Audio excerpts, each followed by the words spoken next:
There are nearly 200 countries on Earth. They speak thousands of different languages. They follow different religions. They live under different governments. They celebrate different traditions, yet almost every one of them understands one game: football. Children play it in the streets of Rio, on frozen fields in Norway, on dusty villages across Africa, on rooftops in Asia, inside Europe's biggest stadiums, and on beaches where there are no goalposts at all. No other sport belongs to so many people. No other game has crossed so many borders. No other sport has become a language spoken almost everywhere. But football did not always belong to the world. Once it belonged to just one country, a small island off the coast of Europe, England. So how did a local pastime become humanity's most universal sport? Was it simply because football was the best game? Or did history quietly help football conquer the world? The answer begins long before the World Cup, long before Pelé, long before Messi. It begins during a revolution that changed the modern world itself. To understand football, we must first understand England, not the England of kings, but the England of factories. The Industrial Revolution was transforming the country faster than ever before. Millions of people left quiet villages for crowded industrial cities. Life became faster, harder, and far more organized. Workers followed strict schedules every single day. Schools began educating thousands of children under the same system. Cities grew larger every year, but one problem remained. People still played dozens of completely different versions of football. Every town had its own rules. Every school played a different game. Some allowed players to carry the ball. Others did not. Some matches lasted for hours. Others ended in chaos. A game that changed every time it was played could never spread beyond its own community. Football needed something it had never truly possessed: one set of rules, one common language. And in 1863, everything changed. In October 1863, representatives from several English clubs gathered in London. Their goal was surprisingly simple: to stop arguing.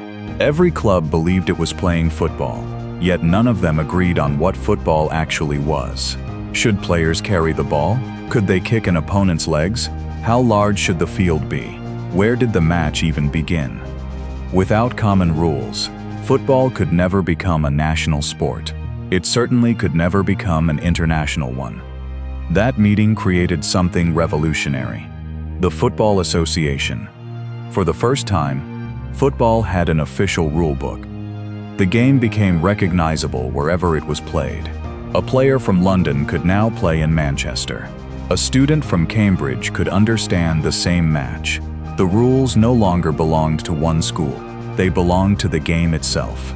It was a small decision, made inside a single room. Yet it would eventually influence billions of people, because football had finally become something it had never been before: a universal game. Once football had one set of rules, it became remarkably easy to carry. Not in books, but in people's memories. British sailors played it in foreign ports. Engineers introduced it while building railways overseas. Merchants played after work in distant cities. Teachers brought it into British schools abroad. Wherever the British Empire expanded, football quietly traveled with it. From Buenos Aires to Montevideo, from Cape Town to Cairo, from Bombay to Hong Kong. The game crossed oceans without anyone planning a global revolution. No government ordered people to love football. No company advertised it around the world. It spread because ordinary people kept inviting others to play. One match became another. One club became 10. 10 clubs became a local league. Slowly, football stopped feeling British. It started feeling local. Argentina believed football belonged to Argentina. Brazil believed football belonged to Brazil. Uruguay believed football belonged to Uruguay. The world's most successful export was no longer owned by the country that created it. The British Empire introduced football, but it could never force the world to love it. Something else made football impossible to ignore: its simplicity. Football asked for almost nothing: one ball, a small piece of open ground, and a few friends. That was enough.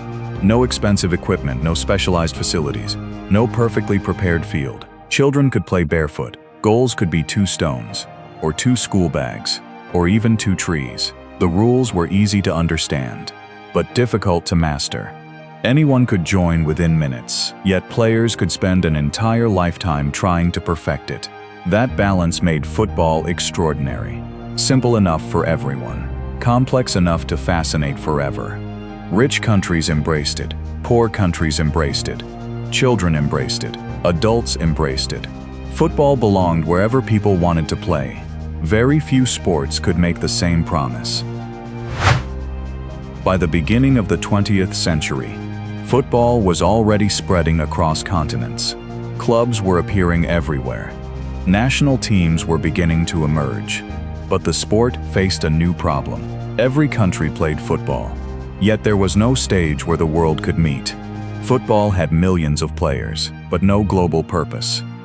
In 1904, 7 European nations came together in Paris. They founded FIFA. Its mission sounded almost impossible: to unite football under one international organization. For the first time, football belonged to more than one nation. It belonged to the world, but FIFA still faced one enormous question. What were all these nations playing for? League titles inspired cities. Domestic cups inspired countries. Football needed something larger, a competition capable of inspiring the entire planet. One tournament, one trophy, one dream shared by every nation. That dream finally arrived in 1930. The first FIFA World Cup took place in Uruguay. Only 13 nations accepted the invitation. Compared to today's tournament, it looked remarkably small. But its impact would become enormous. For the first time in history, entire nations played for something bigger than a trophy. They played for pride, for identity, for history. Club football created local heroes. The World Cup created national legends. Every 4 years, football gave countries a chance to dream together. Victories belonged to millions. Defeats hurt millions. No other sporting event produced the same emotion. Children watched their country's colors. Parents remembered previous generations. Entire cities stopped to watch 90 minutes. Football was no longer simply a game. It became part of national identity. Every tournament created new heroes. Every generation inherited new memories. The World Cup transformed football into a shared global story. One competition, billions of emotions. For decades, watching football meant being inside the stadium. Everyone else relied on newspapers or radio broadcasts. Supporters could hear history, but they could not see it. Television changed everything. For the first time, football entered people's living rooms. Families could watch together. Children could imitate their heroes. Entire nations experienced the same moments simultaneously. Every spectacular goal became unforgettable. Every celebration became iconic. Every World Cup became larger than the one before. Then came Mexico 1970. The first FIFA World Cup broadcast live in color across much of the world. Millions watched football like never before. The yellow shirts of Brazil, the green grass beneath their feet. Pelé smiling after another brilliant move. Carlos Alberto finishing one of football's greatest team goals. Those images traveled far beyond Mexico. They traveled into history. Television did more than broadcast football. It created global heroes. A child in Africa could admire Pelé.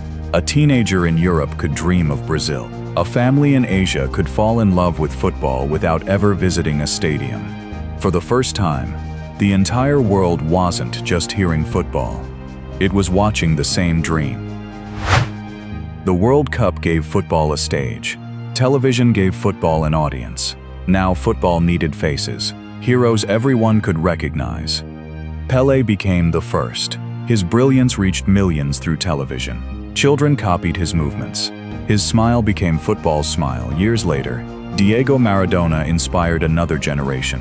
His genius turned football into theater. Then came Ronaldo, Ronaldinho, Zinedine Zidane, Cristiano Ronaldo, Lionel Messi. Each belonged to a different country, yet every one of them belonged to the world. Supporters no longer followed only local clubs. They followed players across continents. One extraordinary footballer could inspire millions who had never visited his country. Football was becoming something larger than national identity. It was becoming global culture. A child in Tokyo, a teenager in Lagos, a family in Buenos Aires, all admired the same players. Very few sports had ever created heroes with such universal appeal. Football no longer connected countries only through competition. It connected people through admiration. Football was never the only sport with global ambitions. Baseball spread beyond the United States, but it remained strongest in only a handful of countries. Cricket traveled across the British Empire, yet it stayed closely tied to the Commonwealth. American football became a cultural phenomenon, but almost entirely inside North America. Basketball expanded faster than almost any modern sport, yet it still could not match football's reach. So what made football different? The answer was never one single reason. It was many simple advantages working together. Football was easy to learn, easy to organize, easy to understand, easy to watch, and almost impossible to outgrow. A 5-year-old could enjoy it, so could an 80-year-old. Professional stadiums were not essential. Luxury equipment was unnecessary. The rules rarely changed. The emotions never did. Football adapted to every culture, without asking any culture to change. That may have been its greatest victory. It never replaced local identity. It became part of it. The 21st century changed football once again, not on the pitch, but on the screen inside every pocket. The internet erased distance. Social media erased time. Supporters no longer waited for tomorrow's newspaper. They watched history unfold in real time. A goal in Madrid was celebrated seconds later in Jakarta. A derby in Buenos Aires sparked conversations in London. A teenager in Nigeria could analyze tactics with fans in Germany. Millions experienced the same match together, even while living thousands of kilometers apart. Football was no longer simply broadcast. It was shared.